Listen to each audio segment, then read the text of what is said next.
Mga master, sa atin pong nagdaang episode tungkol sa Service Recognition Incentive or SRI ay may mga nakuha po tayong mga komento. And ito pong dalawang nakikita po rin nyo ay gusto ko pong sagutin sa episode na ito kasi parang yung punto kasi ay nakulang, no, or hindi umabot doon sa 20,000 yung natanggap na SRI last year.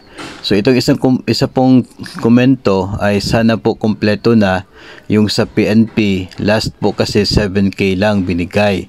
So yung kapulisan kasi na SRI 2022, 7,000 po yung nakuha nila. No, out of 20,000 maximum, 7,000 lamang yung natanggap ng mga PNP personnel. Itong isang komento naman, sana walang tax yan at sana kasama ang teachers sa 20K kasi 15K lang sa teachers noong last year. So 15K ang nakuha ng DepEd personnel noong last year dito po sa SRI 2022. So magkaiba, no, para iba't ibang agency, iba't ibang halaga kahit the same lang yung order ng SRI. Kaya gusto ko pong bigyan yun ng emphasis sa episode na ito at balikan natin yung guidelines sa SRI 2022, particular sa Section 4 or ito pong funding source para sa SRI for employees in the Executive Department.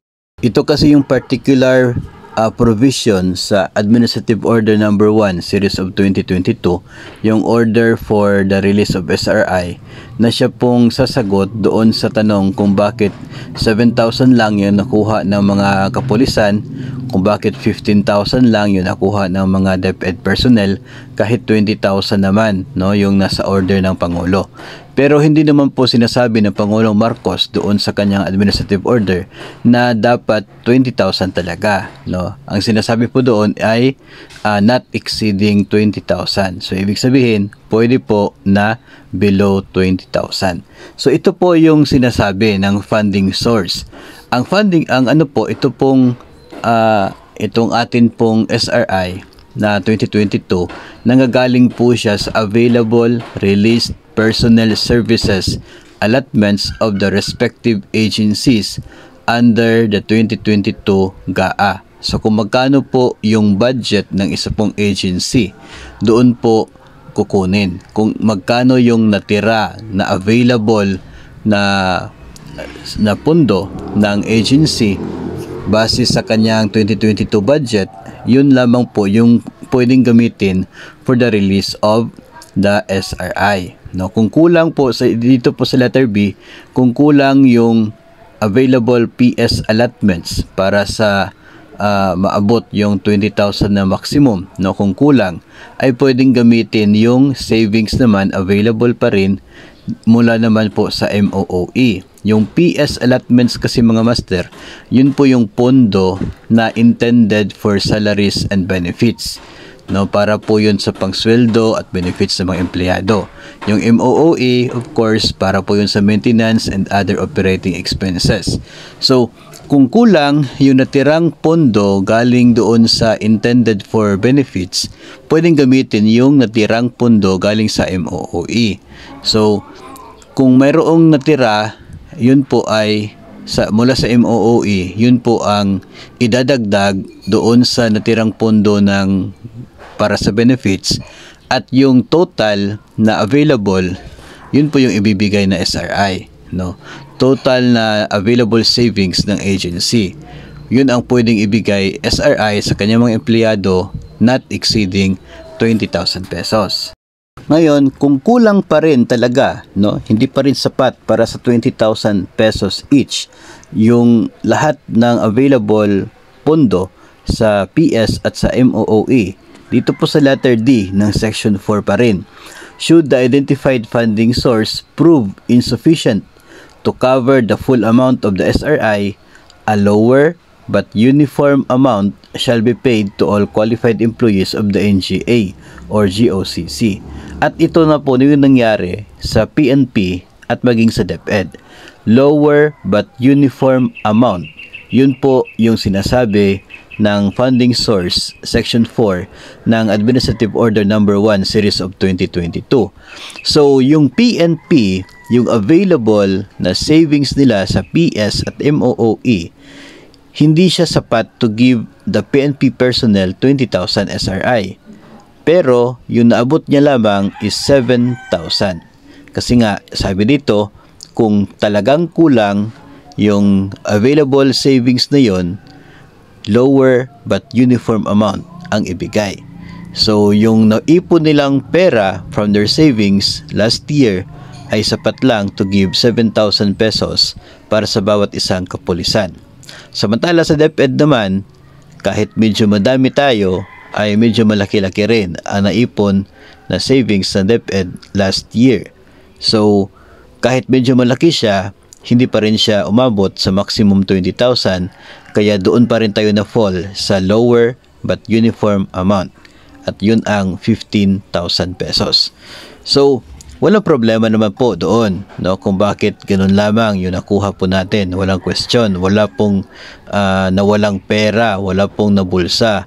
Kasi wala naman po talagang intended na budget from our 2022 budget na intended talaga to give for SRI. Wala po. No? Hindi pwede na ang isang agency maglagay sa kanyang budget proposal na ito intended to for SRI ng mga empleyado namin.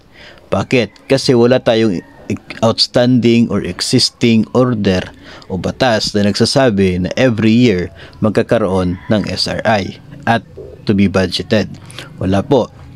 Ang meron tayo ay order ng SRI for a very particular year, current year lamang. In fact, yun nga po yung dahilan kung bakit sinasabi nating wala pang talagang 100% sure sa 2023 SRI kasi as of now wala pang order for the release, no? Yun po yung pinagbabasihan natin. So how much more sa pag-craft ng budget, talagang hindi siya included. At isa pa, galing sa savings yun. So kung magkano lamang yung mga natitira na hindi po nabayaran, yun lamang po ang pwedeng gamitin for SRI. So it's so sad. At some point naman ay medyo maganda, no? May dalawa kasing magiging epekto niya eh. Kapag sinasabi natin na mataas yung nakuhang SRI ng isa pong agency, ibig sabihin malaki yung savings. At dahil malaki yung savings, pwede na may mga bayarin na hindi po nabayaran ng agency, kaya malaki yung savings. O kaya ay na-delay yung ibang mga projects, kaya yung intended na pambayad sana doon, baka napasali doon sa savings. Kaya malaki yung SRI. Kapag maliit naman o walang SRI na nakuha yung mga empleyado, pwede mong isipin na ang pangit. Kasi walang SRI na natanggap ang mga empleyado. Pero pwede mo namang isipin na napakaganda ng performance ng agency kasi nasunod nila yung lahat ng mga nasa budget, na bayaran nila yung mga responsibilities according doon sa approved budget nila. So, two sides po yun. Kaya lamang tayo as mga empleyado ay mas nakikita at mas appreciate po natin kapag may mga monetary value tulad po ng talagang SRI na natatanggap po natin. Pero, hindi po natin pwedeng isipin na kung maliit po yung SRI natin ay naibulsa yung pondo para doon. Kasi wala naman po talagang pondo for SRI. Na walang pondo binigay, walang pondo na naka-aside para pambigay na SRI dahil magagaling yon sa savings ng isa pong agency. For the year 2023 ay wala po tayong sigurado po dyan, hindi pa po tayo sigurado if ano yung magiging kondisyon for the funding source kasi wala pa naman pong administrative order na pinilabas ang Pangulong Marcos. So mag-abang na naman po tayo and sana hopefully ay kung may pera pa natira ang gobyerno, baka magdagdag sana yung DBM, no? We're just praying for that, hoping. Kasi kung mayroong ibibigay ang DBM, ang gobyerno, it means yun ay sure na amount na. No, tapos yung natira from the savings, maganda din po kung ganun. Pero right now, as I always say, hindi pa po tayo 100% sure for SRI 2023 hanggat wala pong administrative order na ilalabas ang Pangulo.